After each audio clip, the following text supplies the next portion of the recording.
Hey guys, it's Danny. Today we are working with some orchids from season 3 of our Orchid Haul Watch from Curlin, the bare-rooted Cattleyas. Do you remember that in the haul I purchased 4 no ID surprise Cattleyas and they arrived bare-rooted? Well, there are some things you need to know about bare-rooted orchids, and I'm going to show you how I'm going to handle them, how I'm going to go about it. The other 3 are repotted. This one is not. We're going to repot it or pot it together. So before we start, don't forget to give this video a like if you end up enjoying it, and why not subscribe? I post multiple times a week and it's completely free, but if you're feeling extra about it, do consider further supporting the channel by becoming a member using the affiliate links down below, checking out the merch, or using the super thanks option below my videos. I'm getting faster at this, right? Okay, let's start with the Cattleya. I have kept it bare-rooted since I got it because whenever you purchase bare-root Cattleyas, you must know most of those roots will not make it. Cattleya roots are sensitive as it is. If they're going through extreme drought and extreme desiccation, which happens a lot on transport, it doesn't take a lot of days to desiccate the roots if they're bare root, if the orchid is bare rooted.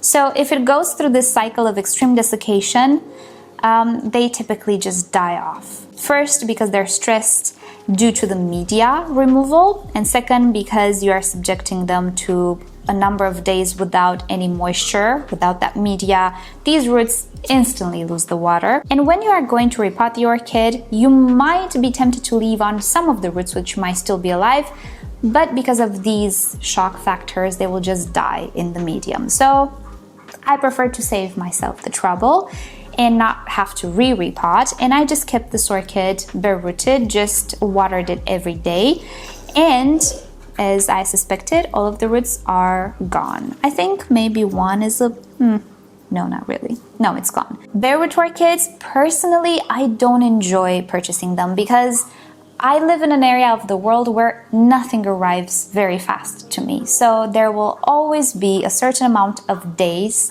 that these orchids will spend dry on transport. And if I'm not lucky, it's even 2 or 3 weeks.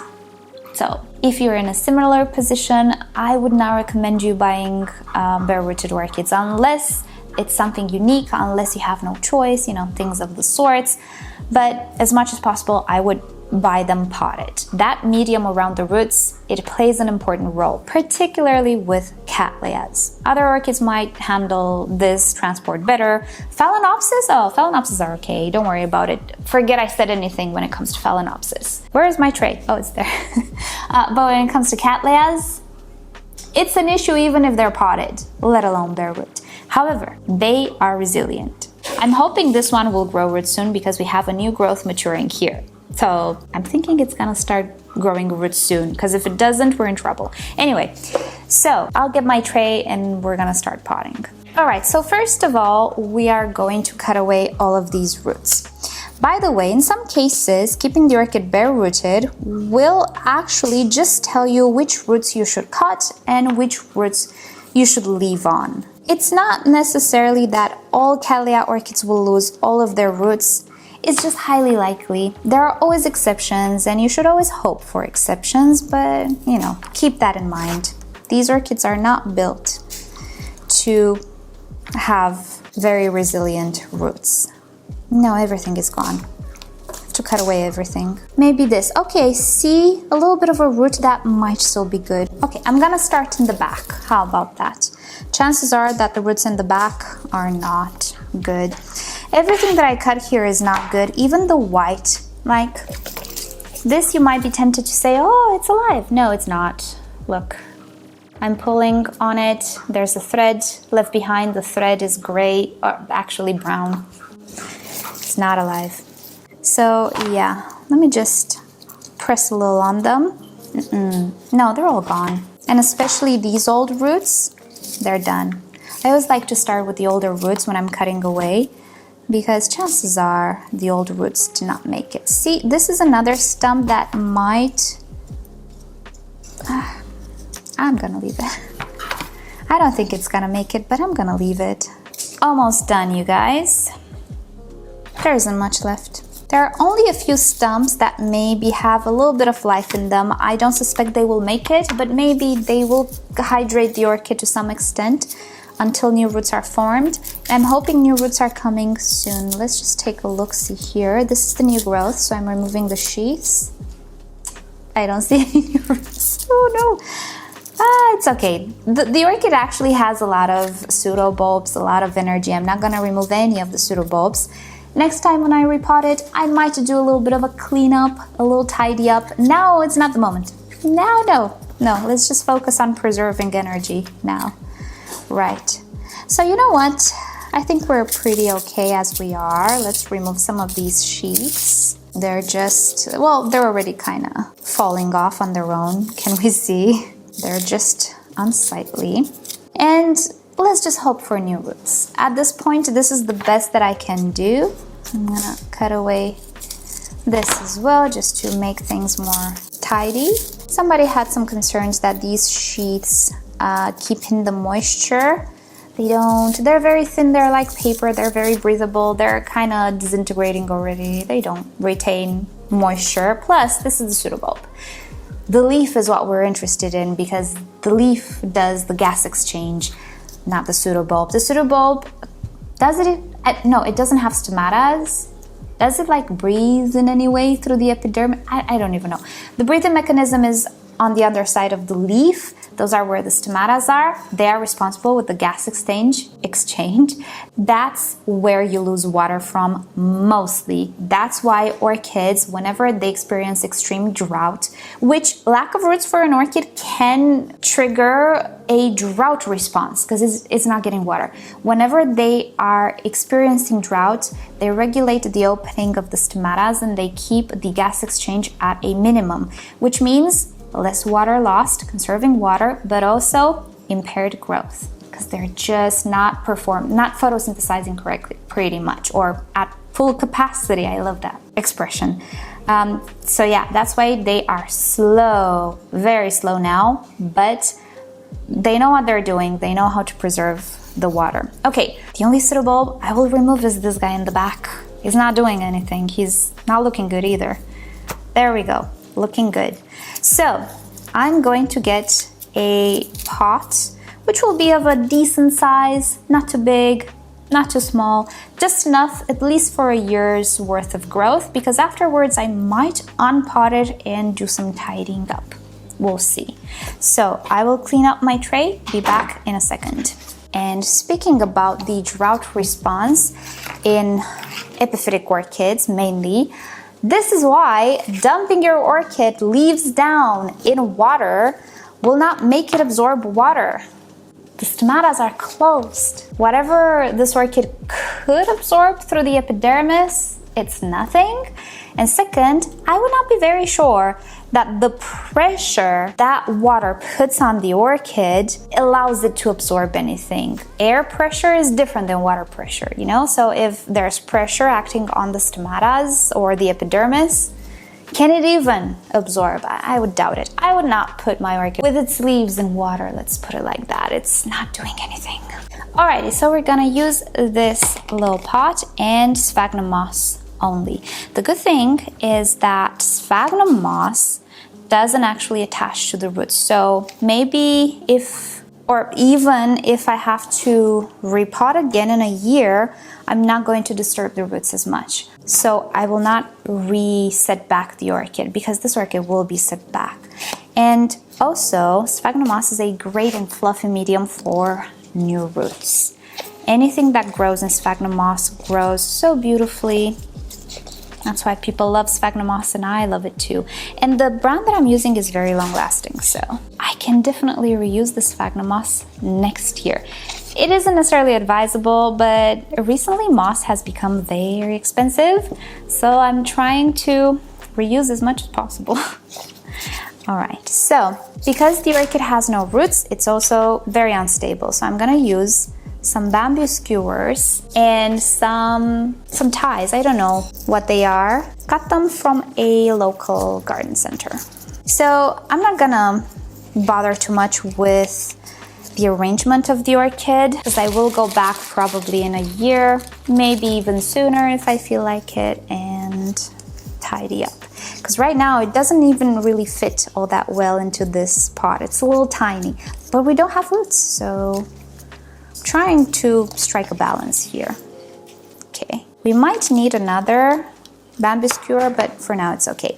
I'm not even filling this pot all the way to the top because I have a funny feeling we're gonna have to go back and tidy up sooner than a year. So I'm not gonna waste too many resources because most likely I'm gonna have to use a bigger pot or I'm gonna have to cut away part of the orchid anyway. So this is a very temporary, actually, setup. The more I look at it, the more I don't like it. So I'm gonna go back in a few months. But for now, I just wanted to hydrate. I wanted to produce new roots and hydrate. That's all I want. And the older growth will help, but at some point it will become obsolete. And this is it. I am going to water a little bit this orchid. Not that we have any roots, but I would like to maintain the potting mix a little moist.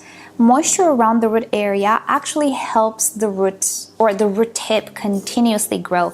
If the air surrounding the roots, the fresh roots, is very dry, I do find that some roots just simply stop growing, and I don't want that. So maintaining a little bit of water here is, or rather humidity, is actually beneficial. So this is how I would go about these types of Cattleyas. This is how I went about the other Cattleyas as well. Those ones, I mean, they're in the same state, to be fully honest. So I suspect that in the next 2 months or so, we're gonna have fresh new roots growing. I will make a short or something to update you on that as well. But for now, this is the best we can do.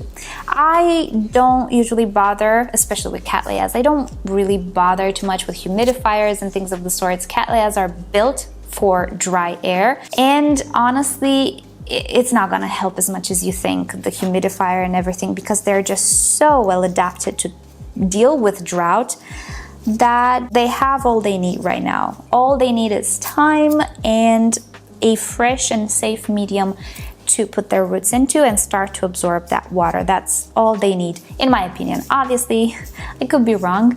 Maybe there are some people who go above and beyond and put them in humidity chambers and all of that. I don't bother with that ever. But if you feel better doing that, you could, you know. It's up to you and what you think is best. But I'm just going to keep this like this. I'm gonna put it on my shelf under grow lights, and I'm gonna give you an update hopefully in a couple of months or so when we're gonna have roots. Fingers crossed. Alrighty, so it's been a couple of weeks or even a little more since I recorded that, and here's a little update on the Cattleyas. So in that video, we repotted this Cattleya, and I'm happy to announce that not only do we have roots growing, let's give you a good close-up. Look at that. We don't have a whole lot of roots, but we do have new roots growing, but we also have a new growth on this side, which is fantastic. Now, since this orchid appears to have an already almost mature orchid growth, and now we see roots, I don't suspect that this new growth will create new roots anytime soon. And just a little side note, because I feel it coming, no amount of plant hormones, seaweed, garlic, rose, or other concoctions will help you get roots faster. No amount of magical potions can actually change what the orchids have evolved throughout thousands of years. And this pattern of growth is an evolution trait that some Cattleya species and some hybrids do have. It's normal. It's not fun for us, but it's good for the orchid for reasons that have nothing to do with us or our home environments, but everything to do with the places where they actually come from naturally. If the growth point is not matured on the orchid, nothing can make it mature overnight and produce roots overnight. So we're gonna have to wait for when the time is right for these orchids to produce roots. And I think it's one of those Cattleyas that produces roots when the pseudobulb is mature, which sucks. I don't like these Cattleyas. I mean, I do, but I don't like this pattern. I prefer the pattern where each new growth creates roots when it's tiny. It's just better for cases like this when you have to save the orchid. But anyway, I think she will be just fine. The other ones are in a similar state. You can see roots are developing there. I don't really want to dig too much because I don't want to disturb them. But yeah, we do have new growths, as you can see, and tiny little roots. My birds are very happy today. So it will be a little while until these orchids will be fully recovered. I have a suspicion they are not fast growers. They're the type of hybrids, if they're hybrids, because I don't know what they are. They're the type of Cattleyas that grow one pseudobulb per direction of growth per year. Yay! It's gonna be a while until we see blooms. And hopefully they're not all the same. Do you guys remember I was complaining that I bought 4 Cattleyas, surprise Cattleyas, in the hopes that they will all be different, but I think they're the same? They might actually be the same. Anyway, never mind. Everything is okay, but it's gonna take a while. With these cases, expect a lot of setback, and not necessarily because the orchid was in very, very poor state, but because the orchid grows slow. It has that pattern of growth that nobody likes, but it is what it is.